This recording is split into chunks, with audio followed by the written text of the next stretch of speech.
Bismillahirrahmanirrahim. Assalamualaikum warahmatullahi wabarakatuh.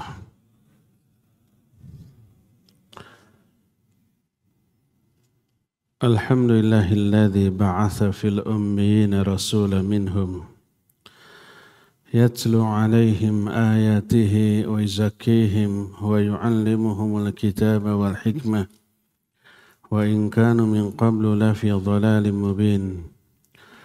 وأشهد أن لا إله إلا الله الملك الحق المبين وأشهد أن محمدا عبده ورسوله صادق الوعد الأمين والصلاة والسلام على أشرف الأنبياء والمرسلين وعلى آله وأصحابه أجمعين ومن تبعهم بإحسان إلى يوم الدين وبعد. Hadirin jamaah Masjid Al-Ikhlas Cikarang Pusat yang Allah muliakan, para pendengar radio Tarbiyah Sunnah Bandung dan beberapa radio lain yang ikut gabung ke dalam grup kajian bersama, pemirsa beberapa stasiun TV, Niaga TV, Rabbani TV dan beberapa TV lain, juga para netizen di mana saja Anda berada. Kita kembali berjumpa membahas tentang amalan hati. Pada pertemuan yang lalu kita sudah membahas tentang maksiat dan taatnya hati. Sekarang kita masuk kepada bab berikutnya, a'malul qulub wa maratibuddin. Amalan hati dan maratib agama atau tingkatan-tingkatan agama. Kita sudah mengetahui berdasarkan hadis yang dikenal dengan sebutan hadis Jibril. Jibril datang dalam bentuk seorang manusia bertanya tentang Islam, iman, ihsan dan hari kiamat. Lalu dijawab. Dari sanalah lalu para ulama menyimpulkan bahwa tingkatan dalam agama itu ada 3. Pertama Islam, kedua iman, ketiga ihsan. Itu yang disebut dengan maratibuddin. Tingkatan yang paling bawah adalah Islam, meningkat kepada iman, dan puncaknya adalah ihsan. Ihsan adalah an ta'budallah ka'annaka tarah fa in lam takun tarahu fa innahu yarak. Ihsan itu engkau beribadah kepada Allah seolah-olah engkau melihatnya. Dan apabila kamu tidak melihatnya, dialah yang melihatmu. Kita mulai membahas keterkaitan amalan hati dengan ihsan terlebih dahulu. Ihsan itu tingkatan tertinggi dalam beragama, di atas Islam dan iman. Dan berkata Imam Ibn Qayyim dalam kitab Madarijus Salikin, al-ihsan huwa a'la maratibiddin fahuwa lubbul iman wa ruhuhu wa kamaluhu.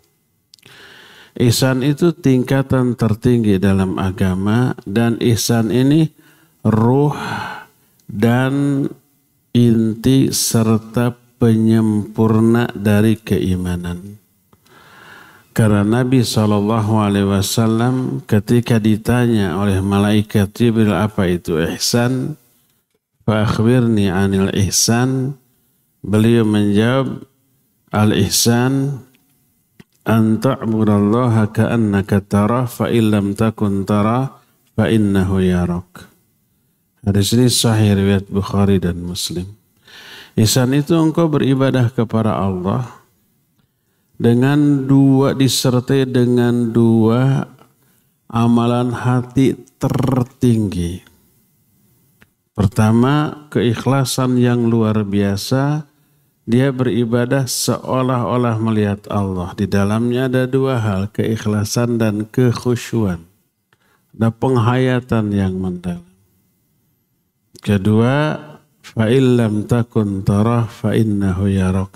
Kalau kamu tidak melihatnya, dia yang melihatmu, mengawasimu, menatapmu. Di sini ada unsur muraqabah. Muraqabah itu merasa di apa? Diawasi. Bukan hanya aspek zahir, aspek lahiriahnya, termasuk juga aspek batin. Allah tahu isi hati manusia. Khusyuk tidaknya, melamun tidaknya, ikhlas tidaknya, Allah tahu.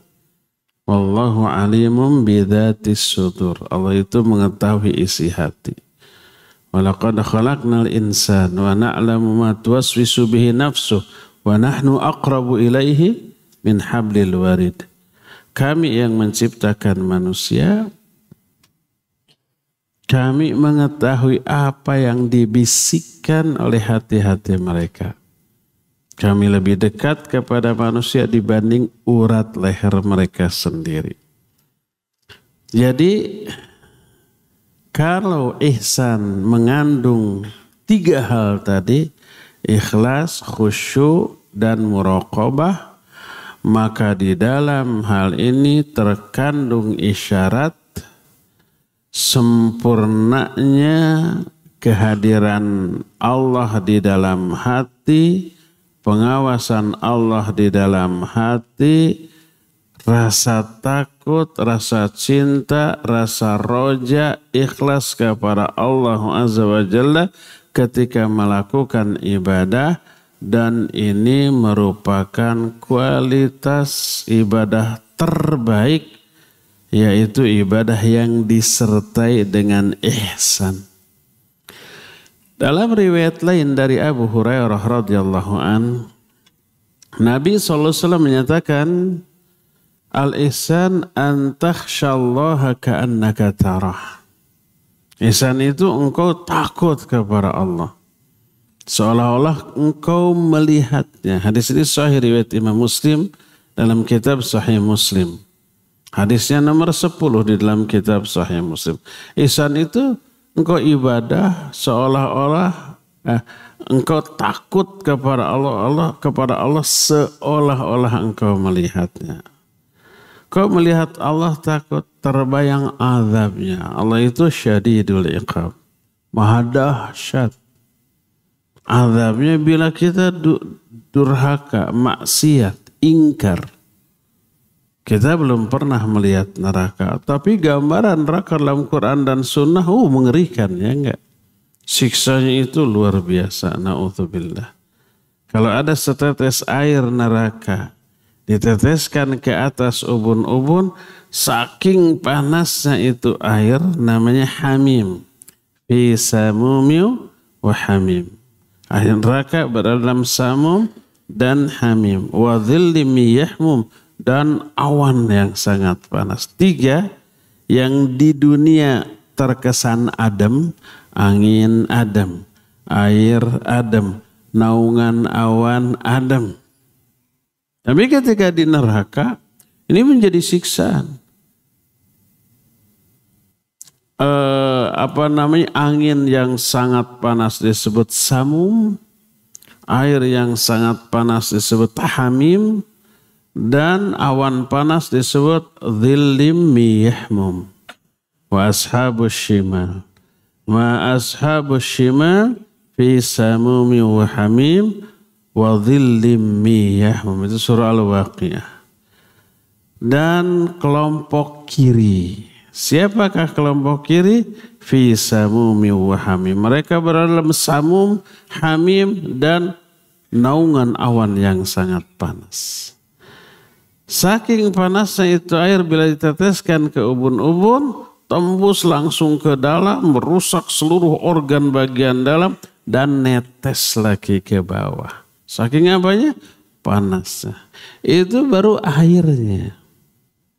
Belum apinya, belum azab yang lainnya. Kita membayangkan azab Allah itu sedahsyat itu, dan seenteng-enteng, seringan-ringan azab di neraka, dikasih sepasang sendal dari api neraka. Begitu dipakai, apa yang terjadi? Ubun-ubunnya mendidih. Kalau ubun-ubun bagian terjauh dari sendal. Sendal kan dipakainya di kaki. Bagian terjauhnya aja bergejolak.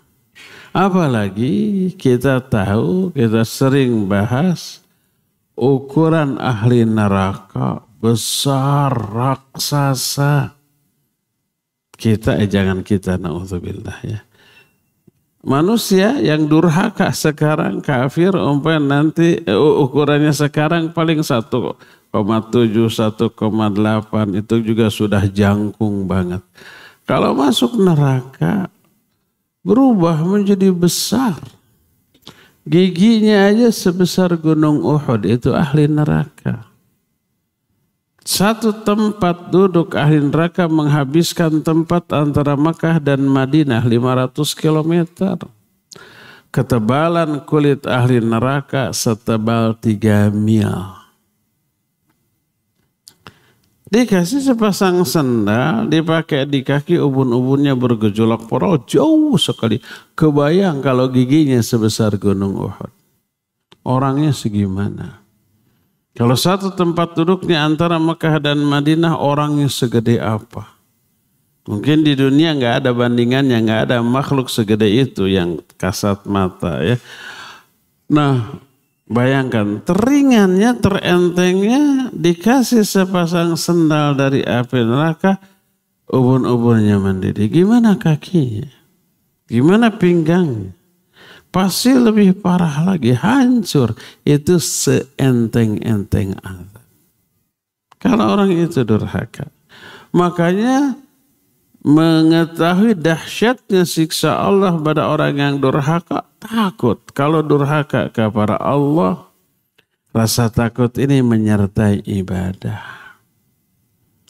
Bayangkan ya kalau umpamanya anak santri di masjid, di pesantren, suruh sholat, gurunya siap panyepret, lamun luak liak dicepret. Pasti dikhusus-khususkan, dibagus-baguskan kan? Pasti itu. Ini bayangkan ketika kita sholat, Allah mengawasi. Kalau dan tahu isi hati. Kalau ada unsur riya, niat-niat yang nggak benar, tidak khusyuk, ngelamun gitu ya. Ketika sholatnya ditambah, dikurang, dirubah tata caranya, tidak mencontoh yang dilakukan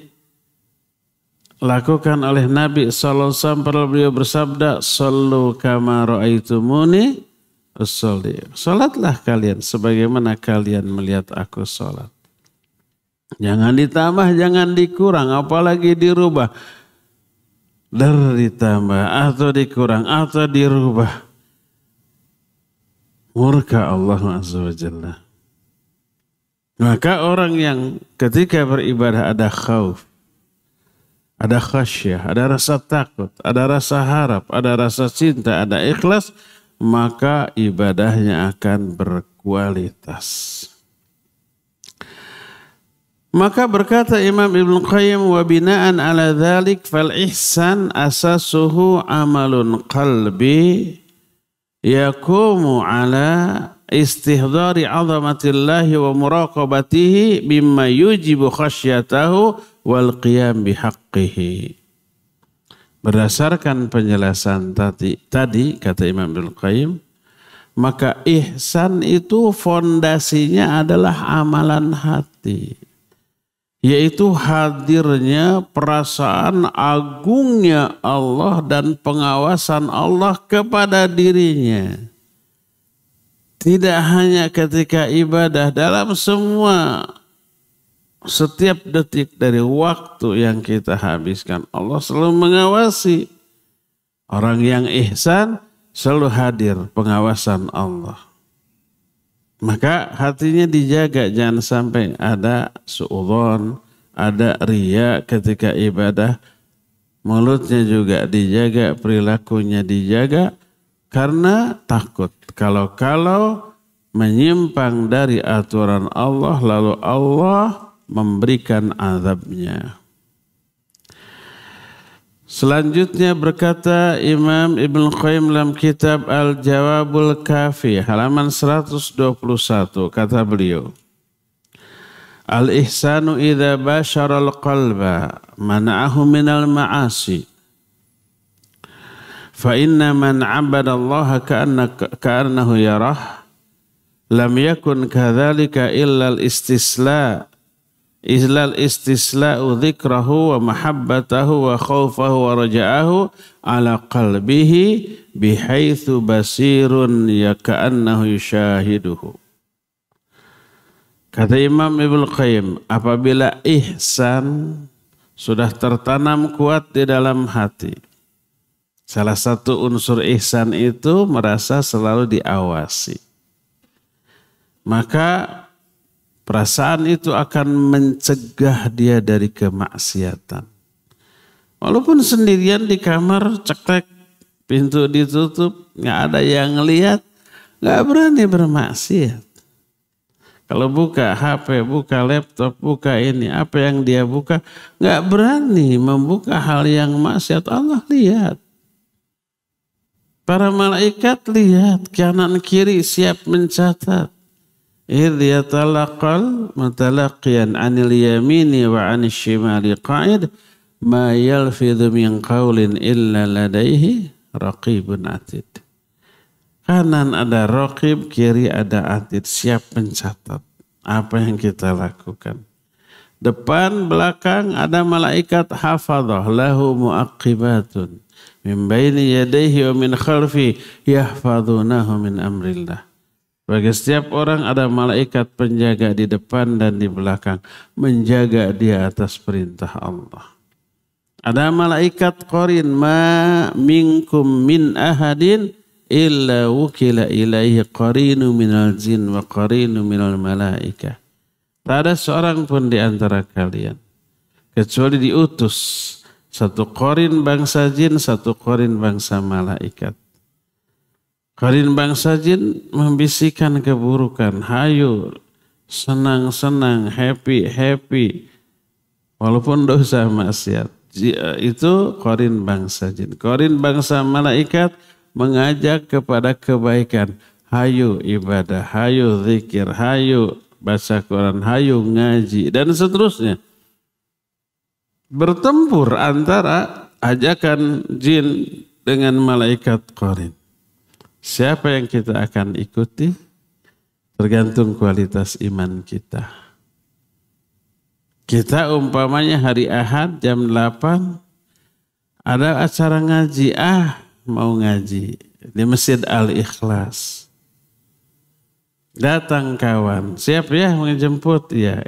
Datang kawan lagi, di sana ada dangdut, mending dangdut yuk gitu ya. Nah, kalau waktu yang bersamaan ada yang ngajak ke masjid, ada yang ngajak ke kajian. Mana yang akan kita ikuti?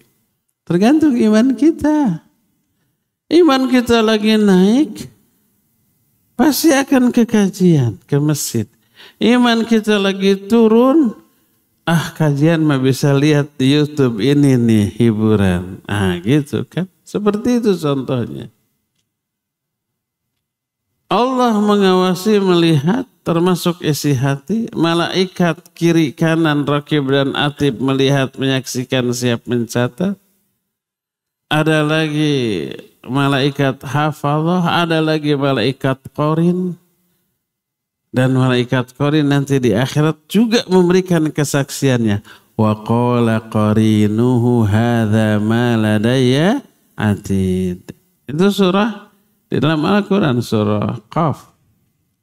Berkatalah malaikat qarin nanti di akhirat, memberikan persaksian. Bayangkan, pada hakikatnya kita tidak pernah sendirian. Ada Allah yang selalu mengawasi, ada raqib atid kanan dan kiri, ada malaikat hafadhah depan dan belakang, ada malaikat qarin yang selalu mendampingi. Diawasi setiap detiknya loh. Inilah ihsan. Sadar nggak kita? Kalau umpamanya kita kemanapun selalu didampingi oleh kawan-kawan dekat kita. Berani nggak kita maksiat di hadapan pengawasan kawan-kawan kita? Nggak berani. Ada perempuan cantik, nggak berani melotot. Malu, itu tuh mata, wadul basor dong, kan gitu ya. Jangankan kawan-kawan 5 orang, 1 istri aja jalan-jalan dengan kita di mall. Ada perempuan seksi berani melotot, berani dicolok. Atau dijiwir, itu mata harus dipasang kacamata kuda, kan gitu ya. Istri tidak selalu bisa mendampingi. Kawan-kawan tidak selalu menemani. Tapi Allah, para malaikatnya. Terus itulah muraqabah dan itulah ihsan. Ya. Jadi kata Imam Ibnu Qayyim, bila ihsan telah selalu menempel di hati, hal itu akan mencegah dia dari maksiat. Gak berani. Karena tahu sedang diawasi. Tidak hanya diawasi, dicatat. Tidak hanya dicatat, catatan nanti diberikan. Di akhirat. Tidak hanya diberikan, tapi akan dibalas sesuai dengan isi catatannya. Kalau isi catatannya amal soleh, dibalas dengan pahala. Kalau isi catatannya amal salah, dibalasnya dengan azab. Kita lihat inilah ihsan. Dan ihsan lahir dari amalan hati. Inilah keterkaitan antara ihsan dengan amalan hati. Inilah tingkatan agama pertama yang tertinggi, yaitu ihsan. Kedua, a'malul qulub wal iman, keterkaitan antara amalan hati dan iman. Ini tingkatan yang kedua dalam agama. Ulama-ulama ahlus sunnah wal jamaah menetapkan annal imana qaulun wa amalun. Iman itu adalah ucapan dan amalan. Maksud ucapan adalah ucapan hati dan ucapan lisan. Jadi kalau ucapan ada 2 jenis, ucapan hati dan ucapan lisan. Adapun amalan mencakup 3, amalan hati, amalan lisan, dan ada amalan anggota badan. Jadi ada ucapan hati, ada amalan hati. Ada ucapan lisan, ada amalan lisan. Beda-beda. Jadi kalau ucapan yang berucap 2, hati dan lisan. Kalau amalan yang beramal 3, lisan, hati, dan anggota badan. Dan iman mencakup semuanya. Yazidu wa yanqusu. Iman bisa bertambah, bisa berkurang. Iman tidak tetap. Iman tidak naik terus, iman tidak turun terus, tapi kadang-kadang bertambah, kadang-kadang berkurang. Al-imanu yazidu wa yanqus, yazidu bit-ta'ah wa yanqusu bil maksiyah. Iman itu bisa naik dengan ketaatan, bisa turun karena kemaksiatan. Berkata Syekhul Islam dalam kitab Majmu' Fatawanya, wa ajma'a as-salafu annal imana qaulun wa amalun yazidu wa yanqusu wa ma'na dhalik annahu qaulun wa amalul qalbi thumma qaulul lisan wa amalul jawarih. Para ulama salaf telah ijma' bahwa iman itu mencakup ucapan dan amalan. Kadang bertambah, kadang berkurang. Maknanya adalah iman itu ucapan hati dan amalan hati, dan ucapan lisan serta amalan anggota badan. Apa bedanya ucapan hati dan amalan hati? Lalu beliau menjelaskan, menerangkan. Ini diterangkan oleh Syekhul Islam, diterangkan juga oleh muridnya itu Imam Ibnu Qayyim. Syekhul Islam menjelaskan dalam kitab Majmu'ul Fatawanya juz 7 halaman 186. Muridnya Imam Ibnu Qayyim menerangkan dalam kitab Ighatsatul Lahafan juz pertama halaman 89. Kata dua orang ulama guru dan murid ini, faqaulul qalbi huwa tasdiquhu wa iqraruhu wa ma'rifatuhu wa hadha huwa qaulul qalbi. Adapun ucapan hati, ini ucapan hati bukan amalan hati. Ucapan hati adalah membenarkan, meyakini, mengetahui. Ketika hati mengetahui tentang Allah melalui nama dan sifatnya, mengetahui ajarannya, lalu meyakini dan membenarkan, itulah ucapan hati. Ucapan hati hanya mencakup 3. Memahami, meyakini, membenarkan. Percaya, meyakin, tahu, itu ucapan hati, bukan amalan hati. Nah, adapun amalan hati contohnya ikhlas, khauf, khasyah, roja, mahabbah, tawakal, inabah, itu amalan hati. Syekhul Islam menyusun satu kitab yang khusus menjelaskan amalan hati yang pernah kita bahas, sudah selesai ya, di beberapa tahun yang dulu gitu. Namanya At-Tuhfah Al-Iraqiyah fil A'malil Qalbiyah. Ada 18 amalan hati. Iklan dulu sebentar ya, jamaah ikhwan, maju lagi dulu biar yang di luar nanti bisa masuk. Maju, geser dikit, ngesot kayak suster. Akhwat juga, akhwat ngesot. Biar yang di luar bisa masuk, yang baru datang nanti bisa ke bagian tempat juga. Akhwat juga begitu.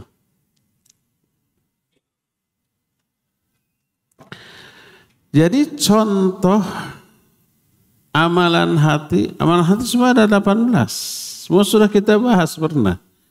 Karena ngaji kita sudah ada lebih dari 5 tahun ya. 10 ada. 8 tahunan. Sudah banyak kitab yang kita bahas. Termasuk At-Tuhfah Al-Iraqiyah fil A'malil Qalbiyah. Itu sudah selesai. Jadi ucapan hati ada 3, terbatas 3 ya. Memahami Allah dan syariatnya, membenarkan, percaya bahwa ini benar, dan meyakininya. Itu ucapan hati. Adapun amalan hati seperti ikhlas, seperti rasa takut, rasa cinta, berharap, termasuk tawakal, termasuk taubat, termasuk syukur, termasuk ridho, banyak ya. Itu amalan hati. Wa tashmulu i'tiqada ma akhbara Allah subhanahu bihi an nafsihi wa an asma'ihi wa sifatihi wa af'alihi wa malaikatihi wa liqa'ihi an lisani rusulih. Ucapan hati ini mencakup meyakini kebenaran semua yang Allah beritakan tentang dirinya. Baik nama-namanya, sifat-sifatnya, perbuatan-perbuatannya, termasuk bahwa kita nanti akan berjumpa dengan Allah pada hari kiamat. Quran, hadis menjelaskan itu. Mengetahui itu, meyakini itu benar, ya, itu disebut ucapan hati. Wa amma amalul qalbi faqad taqaddama al-kalamu alaih. Adapun amalan hati sudah selesai kita bahas. Yang 18 tadi yang saya sebutkan.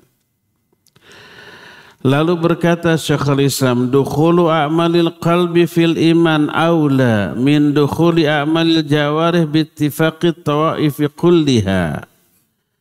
Masuknya amalan hati kepada iman, maknanya iman ini harus lahir tumbuh didasarkan kepada ilmu tentang Allah dan syariatnya, membenarkan Allah dan syariatnya dan meyakininya. Dari sana tumbuh iman. Iman ini lahirnya dari apa? Dari ilmu. Makanya Ibnu Abbas radhiyallahu anhu menyatakan setiap lafaz iman di dalam Al-Quran di dalamnya sudah tercakup ilmu. Ilmu tentang apa? Ilmu tentang Allah. Baik sifatnya ataupun nama-namanya, perbuatan-perbuatannya, pengetahuan kita tentang Allah dan syariatnya melahirkan iman.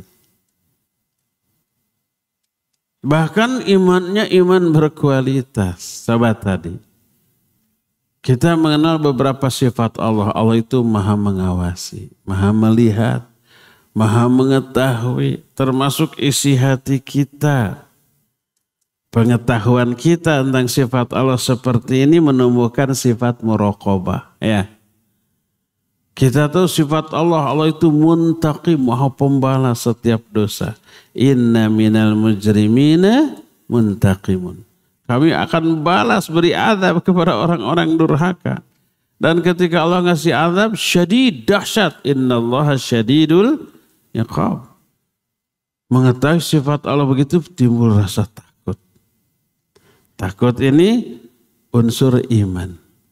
Terus mengetahui bahwa Allah itu Wahhab. Wahhab itu maha pemberi.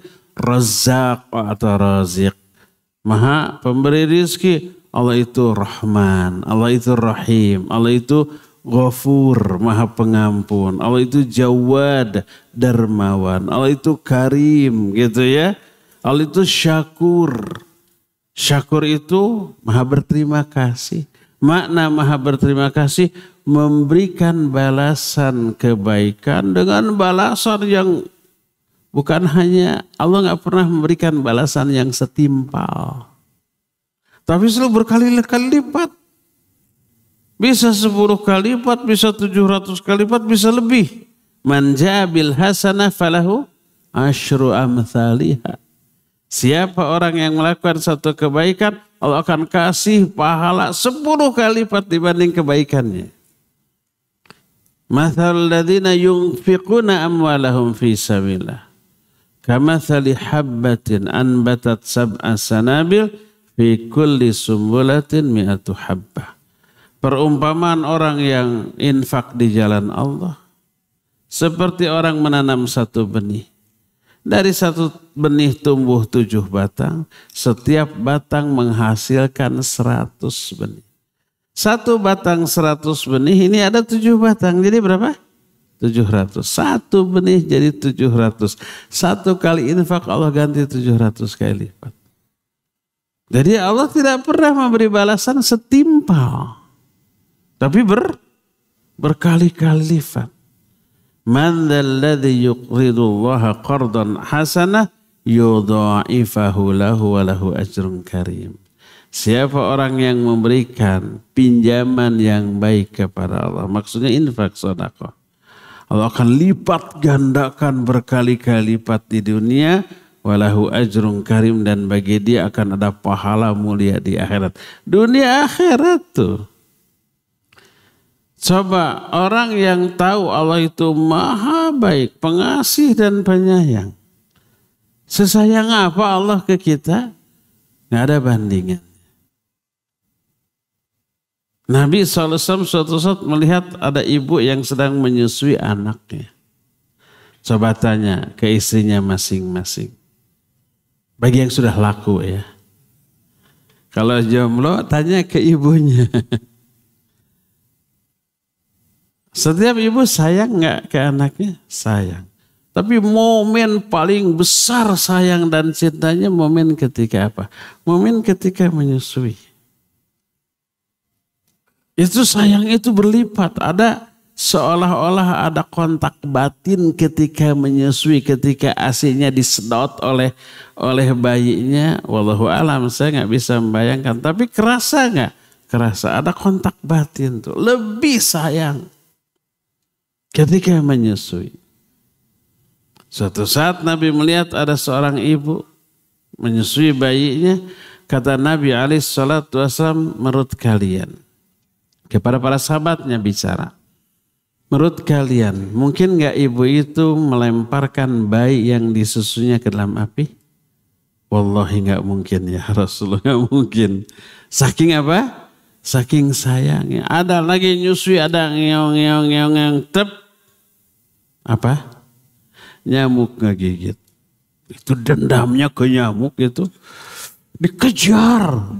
Belum dapat, terus dikejar. Setelah dapat, nggak jadi tepuk, dipecet-pecet. Berani ya kamu ngisep darah anakku. Ada yang pernah begitu? Aku, bapaknya tuh, apalagi ibunya. Saking sayangnya ke anak, ke bayi yang lagi disusuinya. Apa kata Nabi SAW? Demi Allah, Allah lebih cinta kepada hambanya dibanding kecintaan ibu itu kepada anaknya.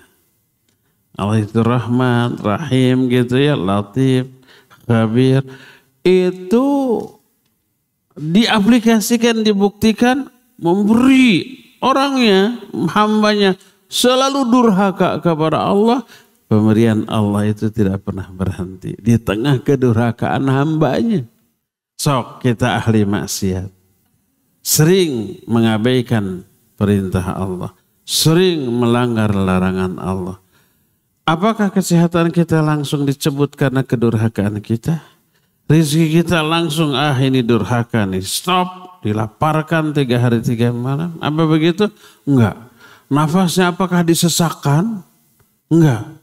Terus tetap anugerah Allah, nikmat Allah diberikan sekalipun kepada orang-orang durhaka. Bayangkan kalau kita punya kawan, punya tetangga, punya kerabat, punya saudara, dia baik ke kita, setiap ketemu salam tempel dikasih 10 juta. Setiap hari ngirim ke kita nasi kebuli, kambing bakar plus si montong. Apalagi sakit, ayo saya panggil bawa ke dokter, saya tanggung semua biayanya, saya pakai mobil saya termewah. Pokoknya orang itu baik. Kira-kira perasaan kita ke dia gimana? Suka ya, cinta ya, sayang ya. Karena baiknya orang itu. Padahal kebaikannya, pemberiannya nggak seberapa dibanding Allah SWT. Maka mengetahui sifat Allah, Allah itu baik, maha pemberi, pemberi rizki, pengampun, penyayang, dan seterusnya. Lahir rasa cinta kita kepada dia, kepada Allah Subhanahu wa ta'ala. Lihat, ilmu melahirkan rasa takut, muraqabah, cinta, berharap, ikhlas, tawakal, dan seterusnya. Dan semua itu unsur iman. Iman itu lahirnya dari ilmu. Ilmu tentang apa? Tentang Allah. Namanya, sifatnya, perbuatan-perbuatannya. Allah itu betapa amat sangat mementingkan kita dari banyak aspek. Lihat, alam jagat raya ini Allah atur, Allah jaga sedemikian rupa sehingga tidak merugikan manusia, tapi menguntungkan manusia. Diturunkannya hujan, kadang-kadang dikemaraukan, kemudian bintang, bulan, matahari semua beredar pada orbitnya. Masing-masing dengan kecepatan dan jarak yang sudah sangat teliti. Perhitungannya tidak bertubrukan, tidak saling mendekat, tidak saling menjauhi. Coba kalau jarak antara bumi dengan matahari tidak konstan. Sedikit mendekat saja. terbakar semua kehidupan di bumi. Panasnya sedikit menjauh saja, beku itu seluruh kehidupan di bumi. Jarak bumi dan Mars itu sudah Allah perhitungkan pas. Dua-duanya bergerak berputar ke arah tertentu dengan jarak tertentu, kecepatan tertentu. Lihat. Oleh Allah diatur sedetil mungkin. Untuk apa? Untuk kemaslahatan manusia. Ini baru matahari dengan bumi. Belum bintang, belum bulan, belum bintang-bintang, planet, bulan-bulan lain yang konon. Jumlahnya miliaran. Dan ukuran jauh lebih gede dari bumi yang kita tempati. Allah atur semua untuk kepentingan manusia. Kalau Allah nggak peduli mah, biarlah matahari dekat sedikit, wah kebakar kita semua, mati semua gitu. Biarlah bintang ini dengan bintang itu bertubrukan, berpengaruh kepada kehidupan kita di muka bumi. Biarlah hujan segede mungkin, biar banjir, kan bisa begitu kan? Lihat bagaimana Allah menata alam untuk kepentingan kita. Saking apa? Saking sayang dan pedulinya kepada kita di tengah kedurhakaan kita. Coba mengetahui sifat Allah dan perbuatan Allah seperti itu, bagaimana mungkin kita tidak cinta kepada Allah? Sudah sebaik itu. Di tengah kedurhakaan kita, dia tetap sangat-sangat baik. Makanya berkata Syekhul Islam, dukhulu a'malil qalbi fil iman aula min dukhuli a'malil jawari. Masuknya amalan hati itu tadi ilmu, ya. Memahami tentang Allah dan syariatnya, meyakininya, membenarkannya, itu amalan hati. Masuknya ilmu tentang Allah dan syariatnya ke dalam iman, itu lebih utama, lebih berharga daripada masuknya amalan jawarih kepada iman. Kenapa? Karena begitu iman dibarengi dengan ilmu, maka semakin meningkat. Kualitas imannya semakin kuat, semakin hebat. Kalau iman semakin kuat, semakin hebat, otomatis ibadahnya juga semakin hebat. Kualitasnya, kuantitasnya. Kalau sholat, nggak akan hanya yang fardu, tapi juga yang sunnah. Kalau sholat tidak hanya memperhatikan aspek zahir, kan rata-rata orang sekarang, sholat itu hanya raganya saja, batinnya mah tidak sholat, ya enggak? Ketika berdiri, sedekap, mulut komat kamit, baca iftitah, fatihah dan surat. Hatinya ngapain? Hatinya itu mengembar loh, ingat ke pekerjaan, ingat ke aktivitas, ingat ke keluarga, ingat ke hutang. Ada yang begitu dalam sholatnya? Hatinya tidak ikut sholat. Jadi yang sholat apanya? Hanya raga tuh. Hatinya mah jalan-jalan. Inilah ikhwah yang menyebabkan di luar sholat hati pikiran kita itu harus lebih banyak diisi dengan informasi yang bermanfaat di akhirat. Kaji ilmu, baca Quran, baca hadis, ya. Dengarkan kajian tentang akhirat, tentang alam kubur, tentang kiamat, tentang surga dan neraka. Sehingga pas sholat itu yang kebayang-bayang. Tapi kalau di luar sholat, kita buka YouTube, buka drakor, nonton, buka sinetron, nonton, buka baheula mah nggak tahu sekarang masih ada nggak, telenovela. Masih ada telenovela? Buka apa lagi? Film. Nah ketika takbir itu kebayang atunya, Allahu Akbar. Itu jagoan saya waktu itu, kebayang begini-begini. Masuk ke dalam sholat. Makanya ketika sholat, raga kita sholat, batin kita nonton film. Ada yang begitu? Ada apa banyak? Banyak apa semua? Kabongkar tah.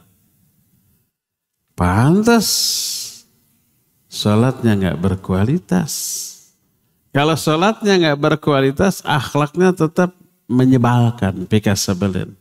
Sholat yang baik, yang bagus, yang diterima, tanha anil fahsya wal munkar. Sholat itu mencegah dari perbuatan keji dan munkar. Sholat yang gimana? Sholat yang benar. Kalau sholat yang benar, mas sholat. Maksiat MJ. Sholat terus, maksiat jalan. Kalau sholatnya nggak berkualitas, nggak khusyuk ya, apalagi tidak ikhlas. Sholat terus, disebutnya STMT. Sholat terus, merokok juga terus. Merokok itu keji dan mungkar, Pak. Kenapa? Merusak diri, merusak orang lain. Merusak diri jelas, paru-parunya lah rusak. Sampai pemerintah itu saking gemesnya menyatakan merokok membunuhmu. Iklannya juga bolong tuh anunya, tenggorokannya. Bukan karena merokok langsung otomatis bolong, bukan. Tapi karena merokok, pernafasan terganggu, susah, untuk mempermudah nafas, dibolongin di sini nafasnya itu lewat tenggorokan tuh. Membahayakan diri kita jelas, membahayakan orang lain. Walaupun sering saya bilang, setiap ngerokok dia ke hutan.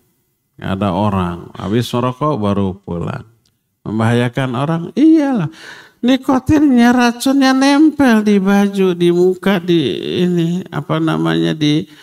rambut. Langsung ke rumah, mangku anak, mangku cucu. Kalau udah kakek-kakek. Keisep ini oleh nafas dia masuk ke paru-paru bayi kita. Aduh, zalim gak orang tuh? Zalim. Wah, saya mah kalau ngerokok ke tengah gunung, ke puncak gunung, lalu mandi dulu. Setelah mandi pakai sabun, pakai keramas, baru pulang ke rumah, baru mangku bayi dan cucu. Bahaya nggak? Tetap bahaya. Nikotin yang bersarang di paru-paru, di mulutnya, racun-racunnya gitu ya, bakteri-bakterinya nempel. Ketika nafas dihembuskan, maka udara di dalam rumahnya penuh racun, nikotin, bakteri. Keisep sama istri, ke anak, ke semua orang yang ada di sana. Zalim gak tuh perokok tuh? Banget, bingit, keji dan mungkar. Itu mestinya harus sudah berhenti dengan sholat. Kalau umpamanya orang setelah sholat masih keji dan mungkar, ini isyarat, indikasi sholatnya ditolak oleh Allah, tidak diterima oleh Allah Azza wa Jalla. Dan itu oleh para ulama diambil dari ayat fawailul lil musallin alladzina hum an salatihim sahun. Celaka orang sholat. Celaka itu nggak diberi pahala, sholatnya malah diazab. Siapa? Yang sahun, an sholatim, an pakai an bukan fi. Makna an adalah orang yang lalai dari hikmah sholat yang harus dia wujudkan setelah sholat.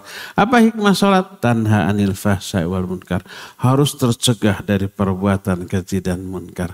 Siapa orang yang sholat tapi masih keji dan munkar, kena ayat ini. Fawailul lil musallin alladzina hum an sholatihim sahun. Maka bapak-bapak yang masih merokok, sayangi sholat kita. Jangan sampai capek sholat nggak diterima malah diazab. Karena apa? Hasil dari sholat nggak ada, tetap keji, tetap mungkar.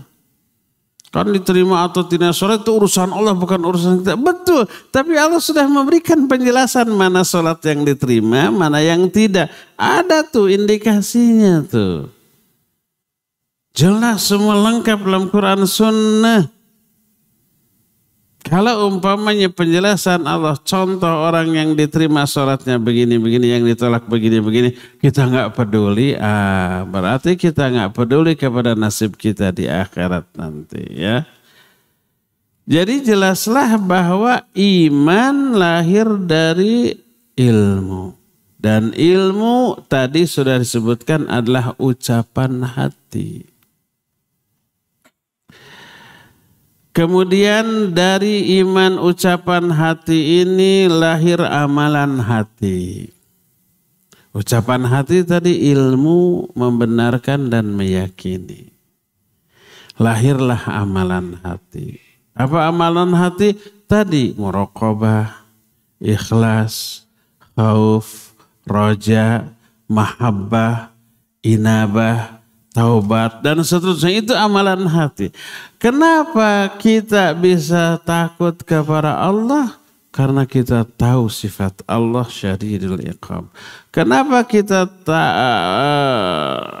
mahabbah, cinta kepada Allah? Karena kita tahu Allah itu maha pengasih, penyayang, pemberi rizki, maha pemberi segala sesuatu, luas sekali pemberiannya, pengampun dan seterusnya. Maka cinta kepada Allah dan seterusnya begitu. Oleh karena itulah dari ucapan hati lahir amalan hati, dan amalan hati ini merupakan unsur-unsur keimanan. Iman lahir dari adanya ucapan hati yang berupa ilmu. Ada orang yang imannya hanya sebatas di lisan dan di perbuatan, hatinya enggak. Dan itu ditegur oleh Allah Azza wa Jalla. Seperti Al-Quran surah Al-Hujurat ayat yang ke-14. Qalatil a'rabu amanna qul lam tu'minu walakin qulu aslamna. Telah berkata orang-orang Arab Badui. Arab Badui itu Arab pegunungan, pedesaan, jauh dari Madinah, jauh dari pembinaan yang dilakukan oleh Nabi SAW.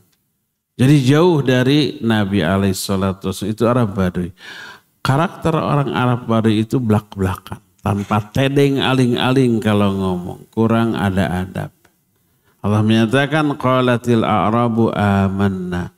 Datang orang Arab Badui lalu berkata, kami telah beriman. Langsung ngaku, saya sudah beriman. Qul lam tu'minu, katakan oleh Muhammad, kalian belum beriman. Walakin qulu aslamna, tapi katakanlah kami baru Islam tapi belum iman. Kenapa? Lam yadkhulil iman walamma yadkhulil imanu fi qulubikum, karena iman itu belum masuk ke dalam hatinya. Jadi dia ibadah baru ikut-ikutan, ilmunya belum tahu, belum masuk ke dalam hatinya. Tapi udah meyakini Islam dengan informasi minim, ikut iman, ikut-ikutan, ikut sholat, ikut som, baru amal dohirnya disebut kalian baru Islam tapi belum iman. Karena iman itu belum masuk ke dalam hatinya. Nanti akan kita lebih perdalam pembahasan ketika membahas masalah Islam. Kita kan baru iman. Dalam hadis contoh nih, orang yang belum iman dengan hatinya. Kata Rasul sallallahu alaihi wasallam, ya ma'syara man amana bilisanihi la taghtabul muslimin wa la tattabi'u auratihim. Hei orang-orang yang baru beriman lisannya aja. Walam yadkhulil imanu fi qalbihi, tapi iman itu belum masuk ke dalam hati, baru lisan. Jangan kalian menggibahi sesama kaum muslimin. Jangan ngorek-ngorek aurat, aib-aib, kesalahan-kesalahan mereka. Ini menunjukkan orang yang sudah Islam tapi mulutnya ini belum terjaga. Masih suka bohong, masih suka gibah, masih suka fitnah, masih suka mencela, masih suka melanggar apa yang Allah larang dengan mulutnya. Masih belum bisa jaga mulut. Orang itu baru iman secara lisan tapi iman itu belum masuk ke dalam hatinya. Orang itu sudah Islam tapi belum iman, apalagi ihsan. Oleh karena itulah maka langsung Nabi melarang, jangan kalian gibahi sesama kaum muslimin, jangan mengorek-ngorek kesalahan, aib, keburukan orang. Di dalam surah Al-Hujurat 11-12, ya ayyuhalladzina amanu la yaskhar qaumun min qaumin asa ayyakunu khairan minhum wala nisa'un min nisa' asa ayyakuna khairan minhun wala talmizu anfusakum wala tanabazu bil alqab. Hai orang-orang yang beriman, jangan saling menghina. Boleh jadi yang dihina lebih baik daripada yang menghina. Wanita juga begitu. Jangan merendahkan. Jangan memberi gelar-gelar dengan gelar yang buruk. Ya ayyuhalladzina amanu ijtanibu katsiran minadh-dhann inna ba'dadh-dhanni itsam. Jangan suudzon, buruk sangka. Wala tajassasu, jangan tajassus. Mencari setelah suudzon, mencari apa nih? Benar enggak suudzon saya? Dicari kelemahannya, aibnya, kesalahannya. Setelah dapat diomongin, ghibah. Makanya tiga ini berurutan. Jangan suudzon, wala tajassasu, jangan tajassus. Tajassus itu mencari-cari kesalahan orang lain. Wala yaghtab ba'dukum ba'du. Jangan kalian saling menggibahi dengan sama yang lain. Itu ditujukan kepada orang yang beriman. Iman tuh nggak boleh begitu.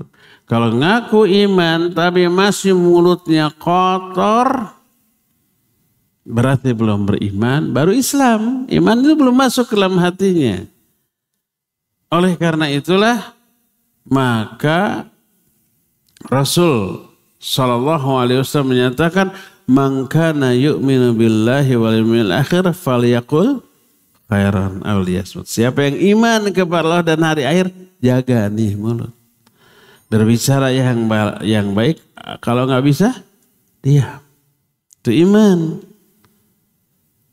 Jadi jelas keterkaitan antara iman dan amalan hati. Inilah tingkatan yang kedua dari agama, yaitu iman. Jadi yang pertama ihsan. Ihsan lahir dari amalan hati, dari ilmu. Iman juga lahir dari adanya amalan hati. Berupa ilmu, keyakinan tentang Allah dan syariatnya.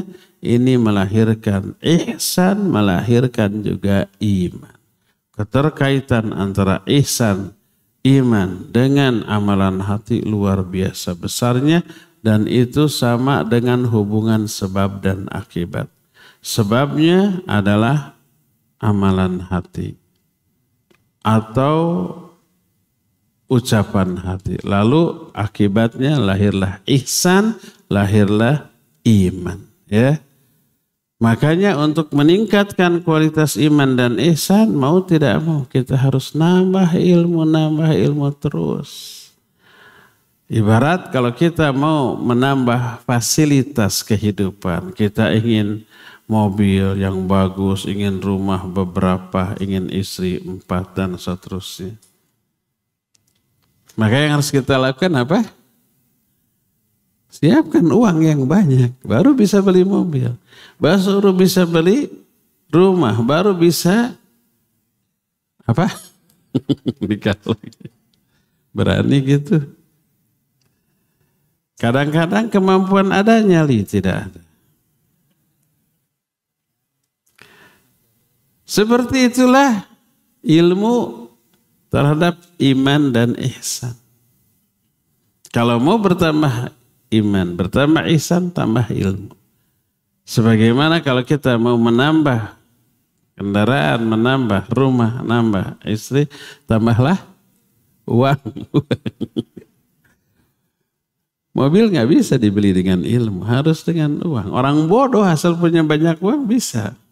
Orang ilmu, profesor, dokter, tapi nggak punya uang nggak bisa beli mobil ya.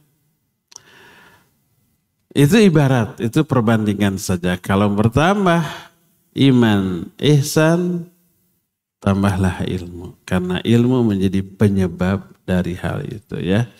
Kita tinggal tersisa satu, yaitu Islam. Nanti akan kita bahas di pertemuan yang akan datang. Untuk sekarang Cukup sampai di sini 1 jam yang kita habiskan untuk aki-aki dan ini cukup 1 jam maksimal. Lewat dari itu maka sakit pinggangnya kumat. Kita masuki sesi tanya jawab wa sallallahu ala nabiyina Muhammadin wa ala alihi wa ashabihi wasallam. Pertanyaan pertama lebih pas disebut curhat atau laporan. Biasa dari emak-emak. Mungkin objek yang dicurhatinya ada di sini. Suaminya. Pulang dari sini jangan berantem ya. Siap. Bismillah, Ustadz, bagaimana menjaga hati terhadap suami yang suka dusta tuh kan. Dan hal itu selalu dilakukan berulang kali. Saya sering bilang, ikhwan, kasihanilah para ustaz. Apa hubungannya? Kalau ikhwan buruk sikap kepada istri, salah satu yang jadi korban ustaz. Kena getahnya, kenapa? Istri itu curhat laporan ke ustaz. Kadang nelpon sambil nangis, kadang datang langsung ke rumah. Lalu curhat, kadang sambil nangis. Masalah internal rumah tangga dibawa. Kasihan gak Ustaz? Kasihan lah, liar. Dia sendiri sudah punya masalah tersendiri, ditambah harus menanggung masalah orang. Kasihan apa tidak? Kasihanilah kami. Gimana caranya? Caranya jangan bikin masalah ke istri. Saya sering bilang dan saya akan terus bilang, saya akan ulang-ulang. Istri itu amanah yang besar. Bayangkan, dia punya orang yang membuat hidup dia nyaman sebelum bertemu kita sebagai suami. Ayah dan ibunya mengurusnya, mendidiknya, menyekolahkannya, membiayainya. Dan dia itu betah, nyaman, dan merasa aman dengan keluarganya. Demi kita, ditinggalkan ayahnya, ibunya, adiknya, lingkungan rumah tangganya untuk ngikutin kita. Pengorbanan istri untuk itu besar sekali. Kita masih orang asing bagi dia. Demi kita yang dianggap asing, dia tinggalkan ayahnya, ibunya, adik-adiknya, kakaknya, lingkungan rumah tangganya. Itu yang pertama. Kedua, karena besarnya pengorbanan istri dan pengorbanan orang tua. Orang tua itu mengandung, menyusui, melahirkan, mengurus, membiayai. Sayangnya banget setelah gede dilepas, dipercayakan kepada kita sebagai suami. Pengorbanannya besar. Ada kekhawatiran enggak? Ada. Aduh, jangan-jangan putri saya diapa-apain tuh sama mantu saya. Ada. Semua orang tua ada kekhawatiran itu. Saya termasuk orang tua yang punya putri. Ketika melepas ada kekhawatiran itu. Khawatir putri kita enggak senyaman dengan kita ketika jauh dari kita. Khawatir menderita dan pengorbanan orang tua besar, pengorbanan istri kita besar.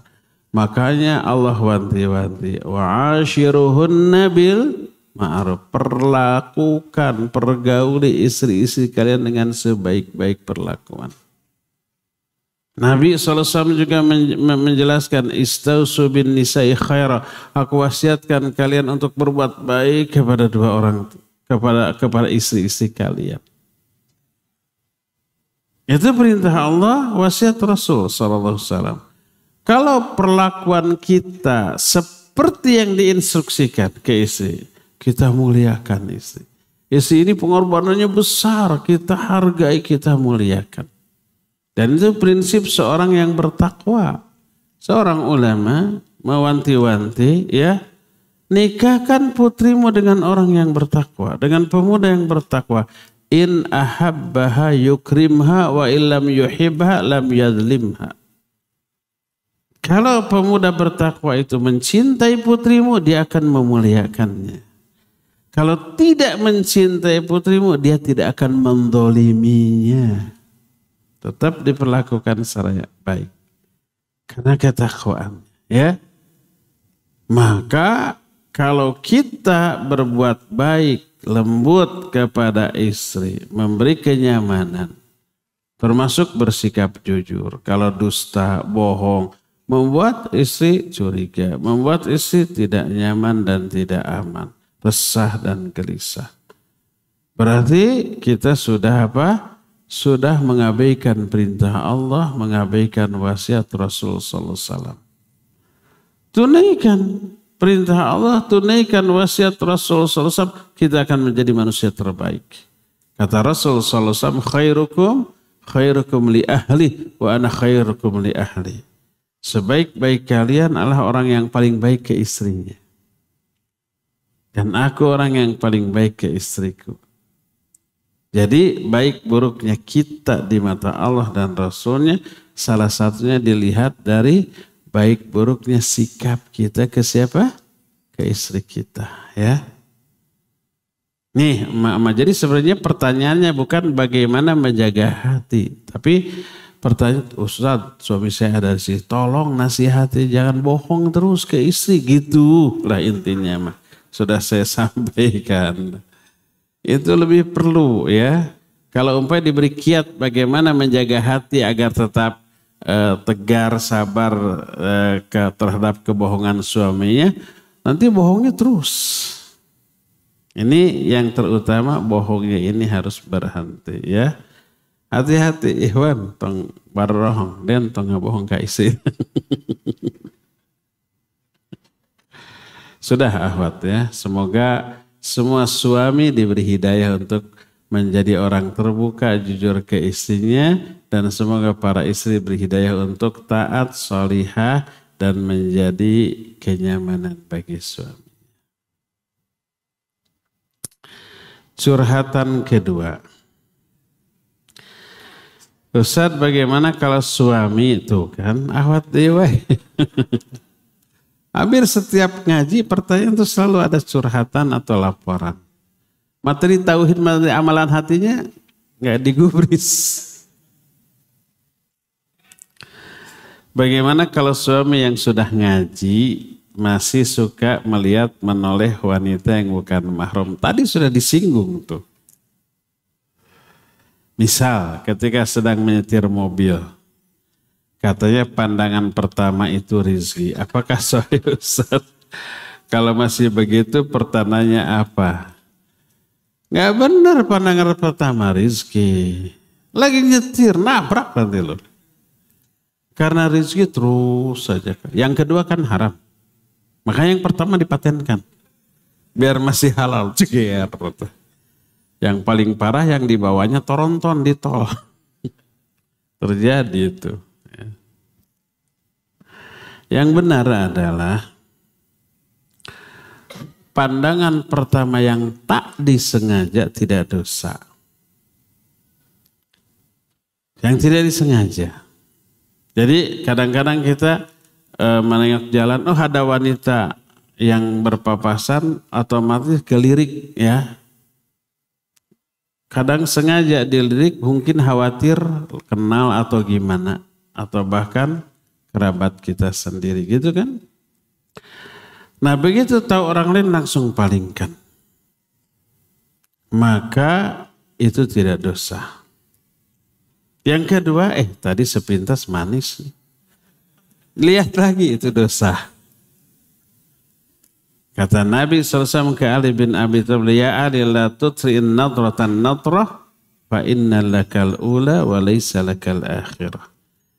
Hei Ali, la tutbi'in nadratan nadrah. Jangan kamu ikuti pandangan pertama dengan pandangan kedua. Pandangan pertama itu hakmu, bukan rizki, bukan.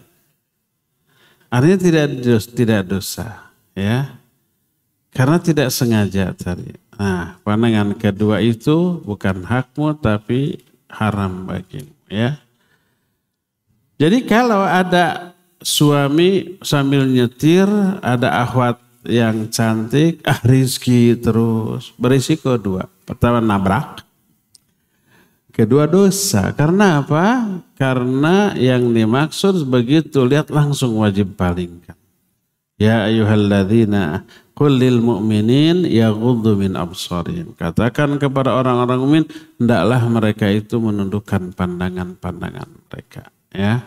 Pandangan dari apa? Dari wanita yang terlihat nggak sengaja pertama kali langsung palingkan ke arah lain. Itu yang harus dilakukan. Jadi bahaya pertama di dunia bisa nabrak kalau lagi nyetir.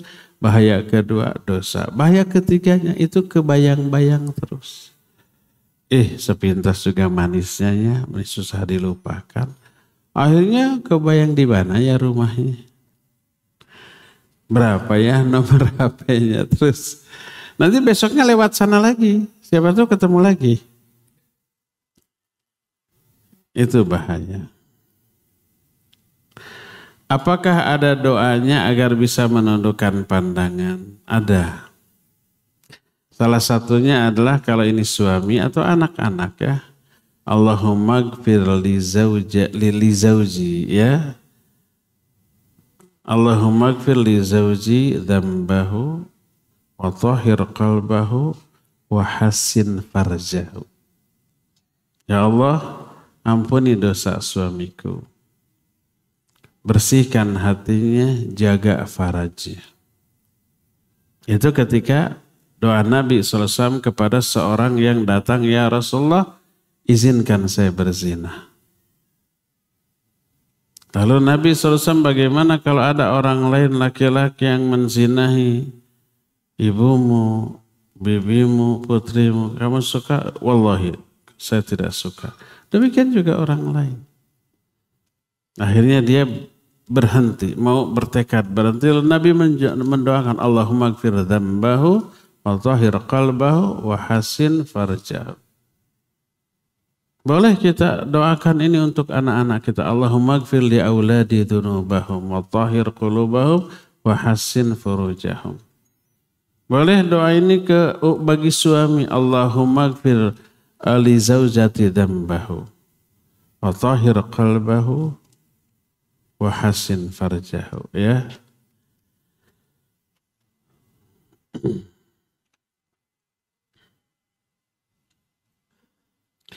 Bagaimana cara menghilangkan suka menggerutu dan tidak ikhlas? Cara menghilangkannya jangan sekali-kali menggerutu dan jangan sekali-kali tidak ikhlas. Insya Allah hilang. Menggerutu apa yang digerutui dan apa yang tidak diikhlasi. Ini khawatir salah paham. Makna ikhlas dalam beribadah berbeda dengan makna ikhlas yang difahami oleh banyak orang. Kalau ikhlas dalam beribadah maknanya meniatkan ibadah hanya untuk meraih apa yang ada di sisi Allah. Bukan mengharapkan apa yang ada di sisi makhluk. Yang diharapkan hanyalah ridho Allah, pahala Allah, ampunan Allah, dan seterusnya. Kalau mengharapkan pujian orang, apresiasi orang, pengakuan orang itu tidak ikhlas, ya. Nah, banyak yang umpamanya memahami ikhlas di dalam muamalah, dalam pergaulan. Orang menghina kita. Kita menggerutu atas hinaan itu dan tidak ikhlas dihina begitu kan gitunya. Itu beda konteksnya, itu bukan tidak ikhlas. Tapi tidak ridho. Beda antara ikhlas dengan ridho. Apa ridho? Ridho itu artinya sururul qalbi bimuril qadha. Itu para ahli bahasa. Di antara Imam Ibnu Mandur dalam kitab Lisanul Arab. Ridho itu senangnya hati di tengah pahitnya takdir atau ketetapan Allah. Allah mentakdirkan perkara yang buruk, musibah, tapi hati tetap merasa senang. Tidak menggerutu, tidak marah kepada Allah yang beri takdir itu. Kok bisa pahit, menderita, tapi senang? Bisa. Kalau konsep berpikirnya benar. Contoh dalam urusan dunia. Kita sering melakukan sesuatu yang membuat kita menderita, tapi kita senang. Contohnya apa? Contohnya olahraga. Contohnya nge-gym. Ketika nge-gym kita menderita loh. Ketika angkat beban, pegel nggak? Pegel, capek, ngos-ngosan. Lihat ekspresi penderitaannya ketika angkat beban. Sampai tipe perekat, tipe bergeg. Apa bahasa Indonesia saya tidak tahu. Pokoknya gitu ya. Itu ekspresi penderitaan. Setelah itu cangkel, pegel, sakit. Belum bayar. Nge-gym kan bayar ya. Besoknya kapok apalagi? Lagi. Orang main futsal, ketika main futsal menderita secara fisik, capek, ngos-ngosan, keringetan gitu ya. Kadang-kadang beradu tendangan, bolanya kemana yang beradu kaki gitu kan, beradu kepala. Sehingga nyaris setelah 2 kali 45 menit keluar itu, orang jalannya ada yang pincang, ada yang nyengir. Itu menderita. Besoknya main lagi diajak. Mau atau kapok? Mau. Kenapa? Karena senang. Ketika melakukan senang ketawa ketiwi gitu ya. Kalau ada pemain dimainkan lalu oleh pelatih diganti, menggerutu dia. Menunjukkan senang main bola itu. Walaupun menderita. Kok bisa menderita tapi senang? Sebab dia tahu penderitaan itu baik untuknya. Pegal-pegal itu menunjukkan ada proses regenerasi sel. Sel-sel yang sudah lemah, rusak gitu, mati diganti dengan sel-sel baru. Setelah pegal ini berlalu, otot kita tambah kuat, tenaga power kita meningkat. Body kita semakin seksi, yang tadinya kayak balon, sekarang menjadi six packs.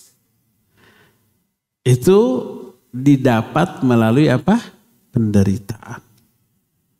Maka walaupun menderita, baik capek, lelah, ngos-ngosan, pegel, sakit-sakit, dia senang melakukannya. Walaupun harus bayar. Nah, itu ridho. Kalau untuk urusan kepentingan dunia kita bisa ridho. Kenapa untuk urusan ukhrawi tidak? Allah memberikan musibah kepada kita. Harus kita ridho. Bagaimana bisa agar kita ridho, senang dengan penderitaan ini? Dengan cara memikirkan keuntungan dari musibah. Jangan kerugian. Kerugiannya hanya satu. Apa? Kita menderita. Sudah. Untungnya lihat. Dengan musibah dosa kita gugur. Dengan musibah pahala kesabaran kita nambah. Dengan musibah doa kita dikabul oleh Allah Azza wa Jalla. Dengan musibah kemuliaan kita meningkat. Dengan musibah Allah berjanji inna ma'al usri yusran, inna ma'al usri yusran. Setelah 1 kali kesulitan Allah akan berikan 2 kebahagiaan.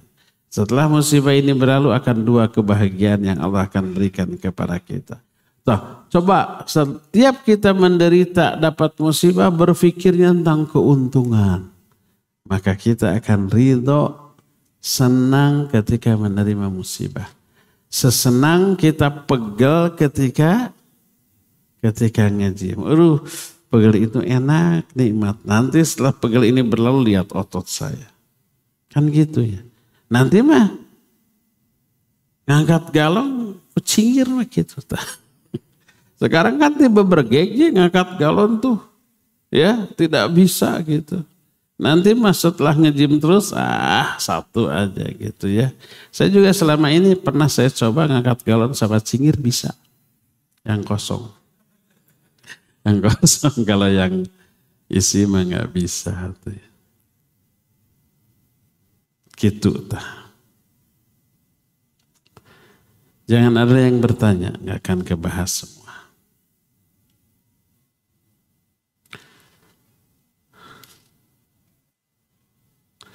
Ustaz mau bertanya, apakah amalan apa agar Allah menjaga keistiqomahan di atas Quran dan Sunnah? Karena Allah yang membolak-balikan hati hambanya. Ilmu saya masih seujung kuku. Agar kita istiqamah, pertama teruslah ngaji kayak gini. Tadi sudah dijelaskan, bertambahnya ilmu akan bertambahnya iman, bertambahnya hidayah. Kalau hidayah Allah turun, maka semangat ibadah akan lebih baik. Semangat istiqamah akan lebih kuat. Dengan ngaji seperti ini bukan hanya nambah ilmu, pahala nambah, dosa juga berguguran, kemuliaan oleh Allah akan ditingkatkan. Doa kita akan lebih dikabul. Tetaplah sering-sering ngaji kayak gini. Itu yang pertama. Kedua, sering-sering berdoa kepada Allah agar Allah mengistiqomahkan kita. Agar Allah tidak kembali mencabut hidayah ini. Gimana doanya? Banyak dalam Quran, dalam hadis yang sahih. Di antaranya, Rabbana la tuzigh qulubana ba'da idh hadaitana wa hab lana min ladunka rahmah innaka antal wahhab. Ya Allah, jangan engkau sesatkan hati kami setelah engkau beri hidayah kepada kami. Baca lagi doa, ya Allahumma ya muqallibal qulub tsabbit qalbi ala dinik. Allahumma ya musarrifal qulub sarrif qalbi ala ta'atik. Baca doa Allahumma ati nafsi taqwaha wa zakkiha anta khairu man zakkaha anta waliyuha maulaha. Allahumma inni a'udzubika min ilmin la yanfa'u min qalbin la yakhsha'u min nafsin la tashba'u min da'watin la yustajabu laha. Itu minta kepada Allah. Ini yang kedua. Yang ketiga, agar istiqamah, termasuk doa minta istiqamah. Allahumma rzuqnil istiqamah. Ya Allah, berikan, rizkikan kepada saya sikap istiqamah. Ya. Yang ketiganya selain berdoa adalah gaul. Bergaulah dengan orang-orang yang berilmu, yang soleh. Agar kita kecipratan kesolehan mereka. Ya. Al-maru ala dini khalili falyanzur ahadukum may khalil. Seorang itu agamanya akan dipengaruhi oleh agama kawan dekatnya. Maka hendaklah setiap kalian memperhatikan dengan siapa berkawan. Dan hindari pergaulan yang buruk. Salah satu kegagalan orang hijrah, tapi kok kembali itu karena kawan-kawannya yang buruk tidak dia tinggalkan. Akhirnya masih terpengaruh. Ganti kawan-kawan. Bukan memusuhi, bukan. Sekarang saya sudah hijrah, musuh dengan kalian. Enggak. Dakwahi mereka. Kalau ketemu, say hello, assalamualaikum, biasa. Tapi bergaul rapat sehari-hari dengan mereka, enggak lagi. Ganti dengan pergaulan dengan orang-orang yang baik-baik. Terakhir,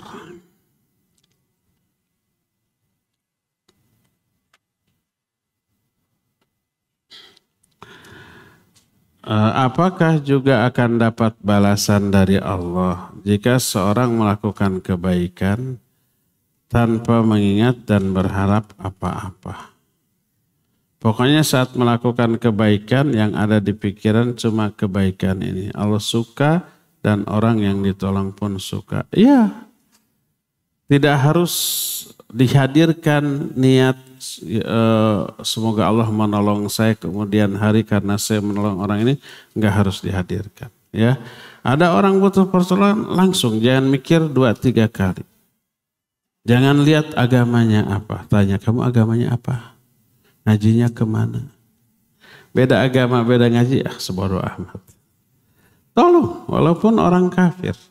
Kelihatan pakai salib umpama. Dia butuh pertolongan, tolong. Walaupun binatang yang najis seperti seekor anjing butuh pertolongan, tolong. Ingatkan seorang pelacur yang menolong seorang anjing yang kehausan. Sampai dosa zinahnya oleh Allah dihapus. Kenapa? Pengorbanannya besar dan keikhlasannya. Dia menolong anjing tanpa pamrih. Apakah dia berharap mudah-mudahan anjing itu jadi pengawal saya nanti? Enggak. Mudah-mudahan anjing itu bayar segepok uang? Enggak. murni ingin menolong dia dari kesulitan. Apa akibatnya? Dosa-dosanya dihapus ya. Jadi tolonglah siapapun yang kita bisa tolong, bantulah siapapun yang kita bantu tanpa menghadirkan niat apapun di dalam ketika menolong tersebut. Pokoknya ini perintah Allah, tolong sudah. Allah akan balas, Allah akan balas. Ya, kecuali kalau menghadirkan niat yang buruk. Wah ini orang kaya, berdasi, jamnya mewah, HP-nya mewah, jatuh. Kalau saya tolong, siapa tahu ngasih segepok uang, langsung ditolong. Nah berarti ini tidak ikhlas. Allah nggak akan ngasih balasan pahala. Mungkin nggak orang itu ngasih segepok? Mungkin, tapi hanya itu yang dia dapat. Di akhirat nggak dapat. Allah berfirman, "Man kana yuridul hayata dunya wa zinataha yuwaffi a'malahum fiha wa hum fiha la yubkhasun ulaika alladzina laisa lahum fil akhirah illa an-nar wa habita ma sana'u fiha wa batilu ma kanu ya'malun." Siapa orang yang melakukan amal hanya untuk menginginkan dunia, kata Allah, kami berikan kepada dia apa yang dia inginkan, sedikit pun tidak akan dikurangi. Tapi merekalah orang-orang yang gak akan dapat bagian apa-apa di akhirat kecuali neraka. Ulaika alladzina laisa lahum fil akhirah illan nar. Jadi hanya dapat dunia, akhiratnya tidak dapat ya. Jadi jangan niatkan untuk niat dunia ketika beramal. Wallahu a'lam bishawab. Mohon maaf tidak semua pertanyaan terjawab karena terbatasnya waktu. Subhanakallahum bihamdik asyhadu an la ilaha illa anta astaghfiruka wa atubu ilaik. Walhamdulillahirabbil alamin. Wassalamualaikum warahmatullahi wabarakatuh.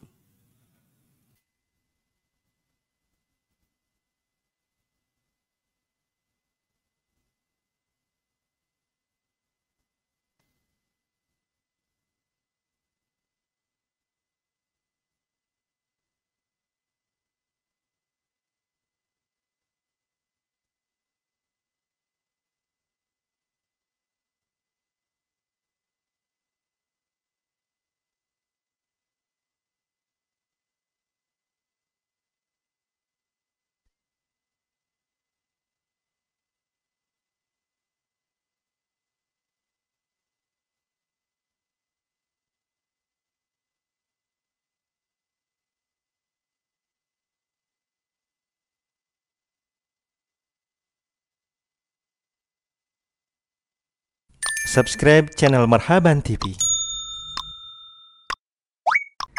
Ikuti akun sosial media Marhaban TV, siaran Telegram, grup WhatsApp. Yuk berdakwah bersama kami. Dukung operasional dakwah dan sosial kami. Raih pahala jariah yang terus mengalir sampai hari kiamat.